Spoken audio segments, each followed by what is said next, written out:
Good morning once again, and I am here again, your teacher Jason Patalinghog, in order to discuss our first lesson in creative writing, quarter 3, week 1. Our learning competency is to use the figure of speech experiences to evoke meaningful responses from the readers. And our learning objectives are the following: identify the different types of imagery, differentiate formal diction from informal diction, share life experiences using imagery and diction. Now to start with, let us answer the question, what is imagery? Now imagery is a literary device used to evoke human senses.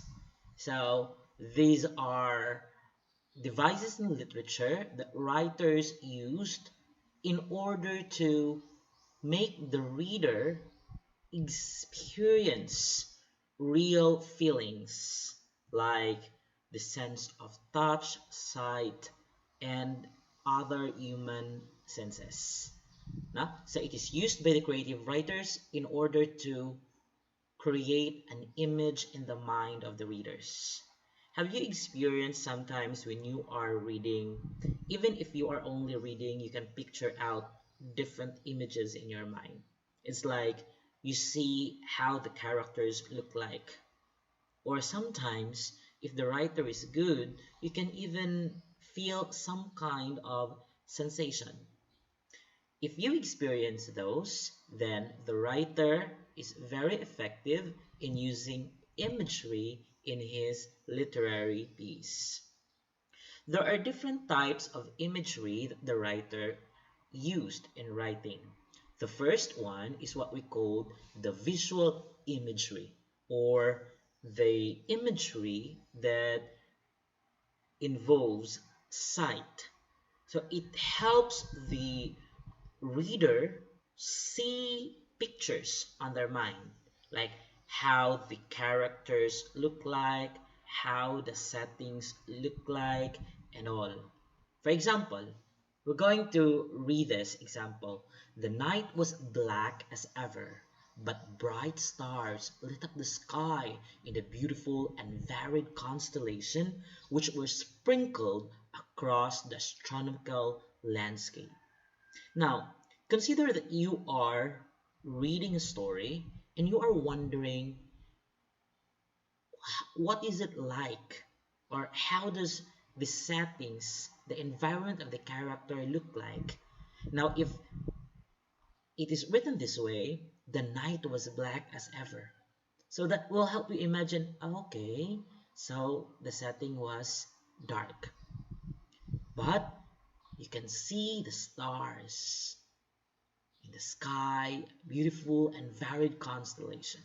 Now, so this way of writing helps you see pictures of how the setting looks like without actually seeing video or looking at it in the movie. Just reading at it, you can imagine the settings because of the use of imagery. Now, the second type of imagery deals with hearing.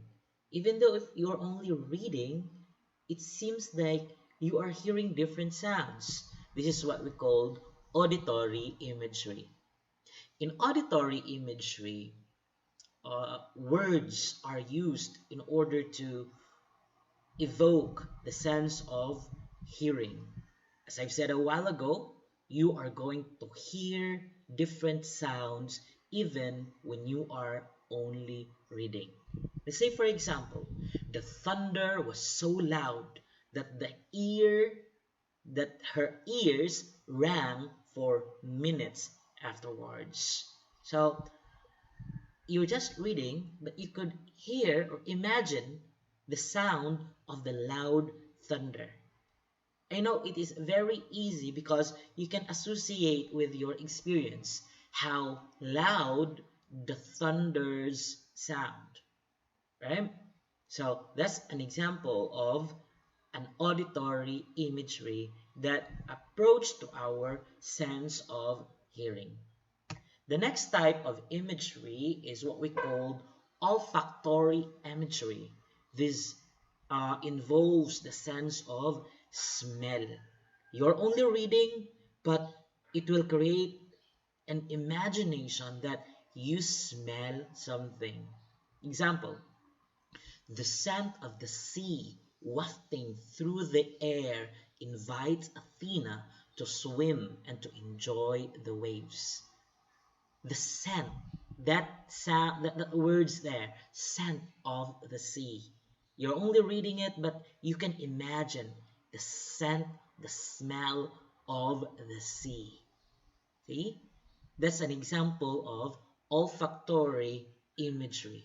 Reading, then imagine that you smell something. If you're effective with words, then your reader will really feel what you want them to feel. The next type of imagery is the gustatory imagery. This involves the sense of taste.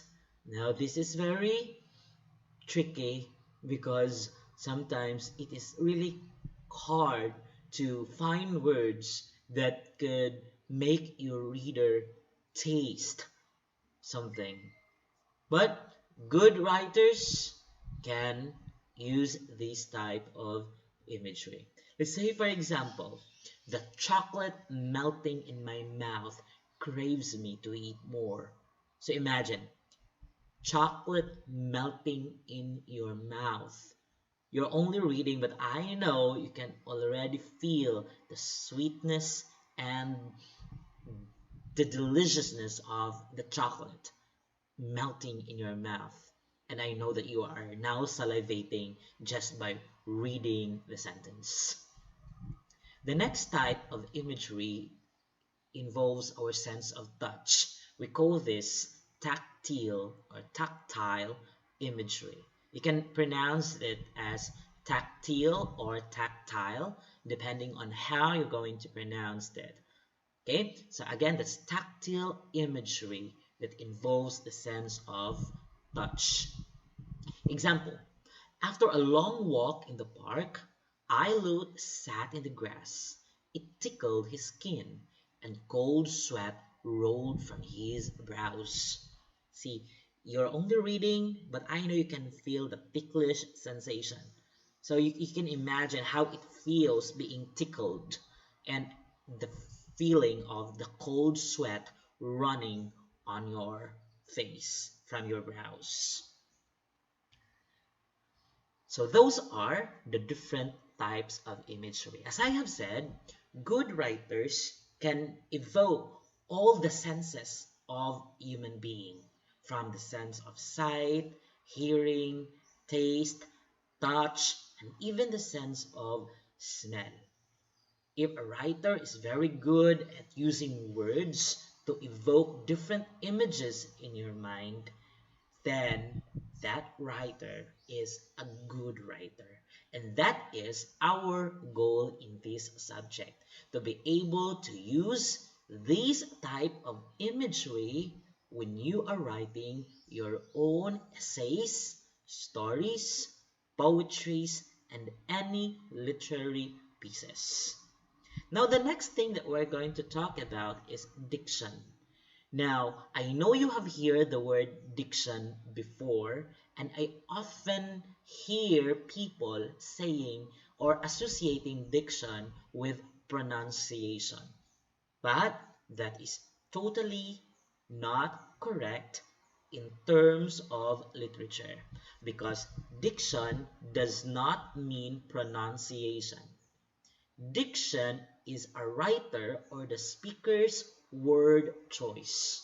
When you write something, either it's poetry or prose, you're going to carefully select the words that you are going to use. And that's where diction comes in. What word is appropriate in order for me to deliver my message? Like, for example, what kind of word or words are you going to use in order to evoke an imagery? Example, the image of touch. or the imagery of touch, or the imagery of smell. What words am I going to use?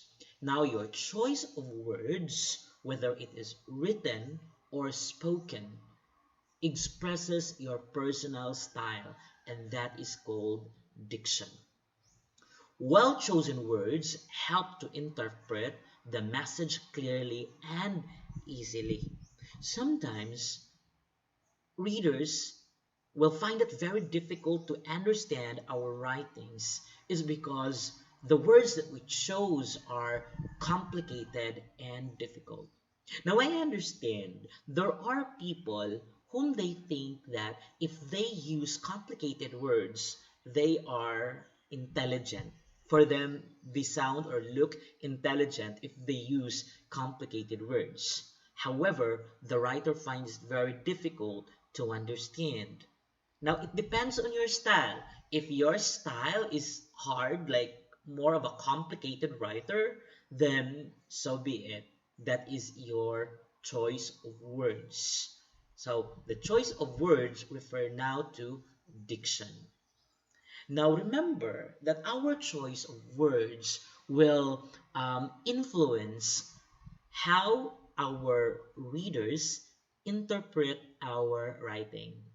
Sometimes they interpret it correctly because the words are very clear, and sometimes misunderstanding occurs because the words are vague and complicated. There are two kinds of diction that we are going to use when we write our literary piece or even tell a story. First is the formal diction. Formal diction involves formal words in a formal situation, such as conferences and presentations. Let's say, for example, number one, I'm going to read, the man spoke to his father in a low voice so others could not hear. So that is formal. The words that are used are formal. The man spoke to his father in a low voice so others could not hear. What would be the informal version of that? If you're going to say, the man spoke to his father so that others cannot hear, that is not so formal, but semi-informal. But when you say, the man spoke to his father in a low voice, so others could not hear, that signifies formality. Second, it is a pleasure to see you again. How are you today? That is very formal. What would be the informal version of that? Hi, how are you today? That's informal, as if you're talking to a friend. But when you say formal, there is an etiquette, no? An etiquette that you are going to follow. Let's go to informal diction and see an example. So, as I've said a while ago, formal diction uses formal words. The opposite of that is informal diction, using informal words as if you are conversing to someone or talking to a friend who is close to you. It uses shorter words and sentences may be shorter, like that man spoke to his father. Hey, what's up? Okay, so see the difference between the first example a while ago. The man spoke to his father in a low voice so that others could not hear. And the second example, the man spoke to his father. Hey, what's up? So when you say, hey, what's up? That is informal. When you say, hello friend, how are you? That's informal. But when you say, it's a pleasure to see you again. How are you today? That is formal. So you're going to identify the words whether these words are formal and informal. And in order for you to do that, of course, the power of technology, you can research on what words or phrases are used in formal occasion and what words or phrases can be used in an informal occasion or event. That's an assignment for you to study and for you to learn more from yourself. Now, there are activities in your activity sheets, and I want to guide you in answering these activity, but I'm not going to show them one by one in this lecture.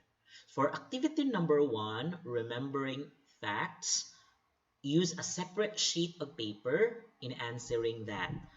Always remember to label them properly and write the letter only. For activity number two, that is synthesia. Synthesia is basically a word that has multiple sense. Okay, multiple sense. Just like, for example, you're going to use a word that could mean that could invoke sense of touch, sense of sight, sense of hearing, and sense of smell at the same time. So what you're going to do is you're going to write the word or the phrase, and then you are going to write the senses that it evoke or the imagery that that is used in the word or phrase. Again, write your answer in a separate sheet of paper and label them properly. In activity number three, so bring out the music in me. The instruction was to listen to a song and you have to choose which song you're going to use or listen. It's found in your learning activity sheet, and after that you are going to write an essay using different imagery and diction. So follow the instruction and write your answer in a separate sheet of paper. Once again, I would like to remind you to label them properly. For activity number four, do not answer that activity because I find it difficult for you to do since we are having this online class and a modular session. So there are no group activities. So I am allowing you not to answer activity number four. That's it for today. Thank you very much for listening and see you in the next video for lesson 2. Have a great day.